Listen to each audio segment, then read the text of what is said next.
आज निवडणूक आयोगाने आदरणीय शरद पवार साहेब यांचा जो पक्ष होता राष्ट्रवादी काँग्रेस पक्ष व त्याचं जे चिन्ह होतं घड्याळ, हे दोन्ही पक्षांनी चिन्ह काढून अजित पवार गटाला निवडणूक आयोगाने दिलं.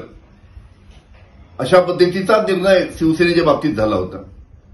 आपल्या सर्वांना कल्पना आहे की राष्ट्रवादी पक्ष स्थापन कोणी केला? शरद पवार साहेबांनी केला.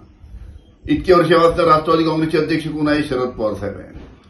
पण अशा पद्धतीनं वरच्या दबावाखाली निवडणूक आयोगाने असा जो निर्णय दिला, हे एका अर्थानं लोकशाहीची हत्या आहे. कालच सुप्रीम कोर्टाने चंदीगड महापौराची निवडणुकीच्या बाबतीत जी घटना घडली त्याच्या बाबतीत कालच सुप्रीम कोर्टाने निर्णय दिला की आम्ही उघड्या डोळ्यांनी लोकशाहीची हत्या होत असताना पाहू शकत नाही.